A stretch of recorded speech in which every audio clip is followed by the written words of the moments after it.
Hi designers, so today I'm going to be sharing with you how to draft, cut and sew this stylish Bubu with a drape. It is very simple, detailed and beginner friendly, so if you're interested, please watch this video till the end. And if this is your first time here, please click on the subscribe button and also don't forget to like, share and drop a comment. I'm going to be using this flower crepe fabric for this tutorial, and I've gone ahead to fold my fabric, and here I have 3 yards of fabric. So I use 3 yards of fabric to make this dress. To fold your fabric, go ahead to fold your fabric into two like this. After folding into two, go ahead to fold it into another two.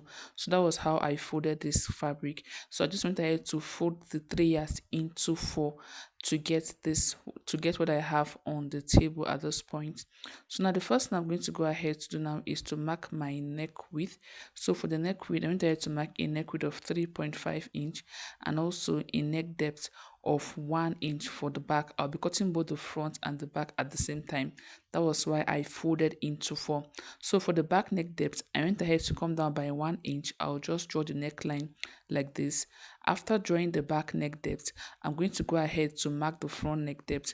For the front neck depth, I'm also going to go ahead to mark 3.5 inch as the neck depth for the front, after which I will draw the neckline like this. The neck width for front and the back is the same, so I'll just go ahead to connect the front neck depth to the neck width like this. After marking the neckline, the next thing I'm going to go ahead to do now is to mark out the sleeve opening on the side like this. So for the length of the sleeve, go ahead to determine how long you want the bubble to be. So if you want it to get to your wrist, just go ahead to take the measurement from the center of your back to that point. So what I have here is 25 inch, and I'm going to be working with it because I want the bubble to get to my wrist area. I'll not be cutting out anything at this point. So from this side here, I'm going to go ahead to mark the sleeve opening. For the sleeve opening, I'll go ahead to mark 16 inch as the sleeve opening because the sleeve opening for the dress you are trying to recreate is very wide. So I'll just go ahead to mark the 16 inch at this point like you see me doing in the video. And after doing this, next I'm going to go ahead to do is to mark the width of the bubble. So I'll go ahead to mark my hip measurement divided by 4 plus 8 inch for ease. So my hip is 40 divided by 4 is 10. I'll go ahead to mark 8 inch extra for the ease and sewing allowance. So next I'm going to go ahead to do is to measure what I have from this point to this point, and I'll mark it all the way down. So what I have is 18 inch. I'll take the 18 inch all the way down to the hem of the dress, after which I'll connect the point together.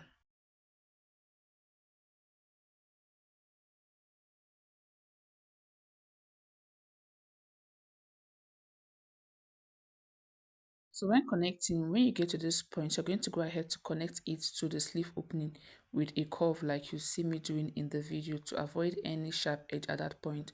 So go ahead to connect it like this, and after connecting, this is what it is going to look like. So basically this is it for the bubble dress we are making. The last thing I'll be doing is to draw my shoulder slope at this point. So I'll just come down by 1 inch for the shoulder slope and mark, and after marking that, I'll connect that 1 inch to the neck width with a straight line like you see me doing in the video.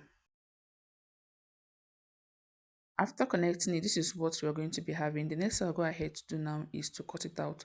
So when cutting, I'll go ahead to cut out the back neckline first, and when cutting on the shoulder part, I'll be adding 0.5 inch seam allowance on the shoulder part. So I'm just going to go ahead to cut out the back neckline first, and after cutting out the back neckline, I'll separate the front from the back, after which I'll cut out the front neckline and also work on the front of the dress we are making.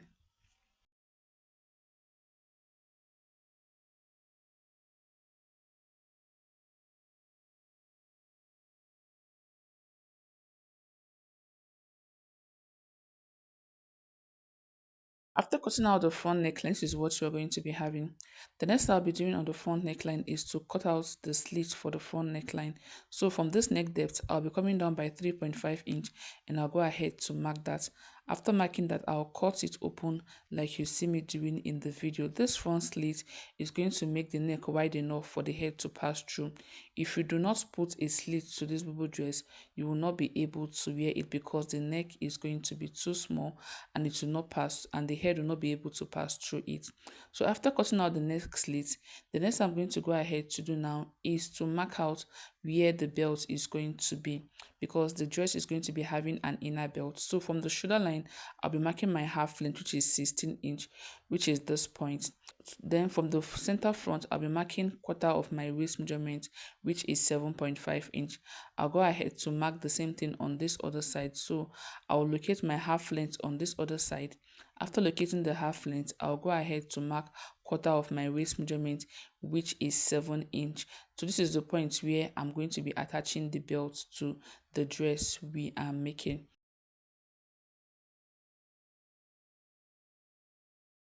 So after marking the point where I'll be fixing the belt, the next I'm going to go ahead to do now is to arrange the front block of my dress on the table like you see me doing in the video, after which I'll go ahead to cut out the facing I'll be using for the neckline of the dress. So to cut out the facing, I'm going to be using this piece of fabric to cut out my facing. So I'll just go ahead to fold the fabric into two like this. After folding it, I'll place it underneath my fabric like you see me doing in the video. Then I'll trace out the neckline and also the slits of the dress I'm making. The length of the facing should be a little bit below the point where the slit of the dress stopped. Then you go ahead to trim out the neckline and also cut out the facing like you see me doing in the video. After cutting out the facing, this is what it is going to look like. The next I'm going to go ahead to do now is head over to my sewing machine to finish up the neckline with this facing. So when finishing up this neckline, I won't advise you to use a bias because the bias will not really come out well on this neck slit. So it's better you cut out a facing for your neckline than using a bias. So I'm going to go ahead to place the facing on my fabric like this. After which I'll head over to my sewing machine to stitch it to the fabric, and I'll be doing the same thing for the back. I'll also be cutting out a facing for the back and I'll be stitching using 0.5 inch. I'll go ahead to quickly do this and I'll come back to show you what next. So here I went ahead to finish up the neckline of the dress, and this is what it looks like. So as you can see, it came out really nice and very neat. So it's better you use a facing than for you to use a bias to finish up the neckline. The next I'm going to go ahead to do now is to stitch the inner belt to the dress. So I've already gone ahead to mark the point where the belt is going to be, and I've gone ahead to make this piece of fabric that will be used for the belt. So I'll go ahead to place one of the belts on this side. I'll just pin it down and I'll be placing the other belt on the other side where I marked, and I'll also go ahead to pin it down. So I'll be running a stitch to keep the belt in place. So after running a stitch and keeping the belts in place, I'll go ahead to join the front and the back of the dress together. So here I have the back of the dress, and I've also gone ahead to finish up the neckline of the dress. I cut out a facing for the back neckline, and this is what the back neckline looks like after finishing it with a facing. The next I'll be doing now is to join the front and the back of the dress together. So go ahead to place the front and back like this, making sure the good face are facing each other. Then I'll join the shoulder area using 0.5 inch. After I'm done doing that, I'll go ahead to also close up the sides, and after closing up the side, I'll hem the sleeve opening and also the lower part. So for the sleeve opening, I'll just go ahead to fold it twice and run a stitch on it, and also I'll also be doing the same thing on the hem. I'll also fold the hem twice and run a stitch. I'll quickly do all this, then I'll come back to show you what next. So yeah, I'm gonna head to join the front and the back block of the dress together. This is what we have after doing that. I've also stitched the sleeve opening, and I've also fixed my belt to the dress, and this is what it looks like after I was done doing all this. The next I'm going to be doing now is to create the drape effect on the dress, and this is going to be on the left side of the dress. So I want my drape to be on the left side, and I'm going to be using a press button for that.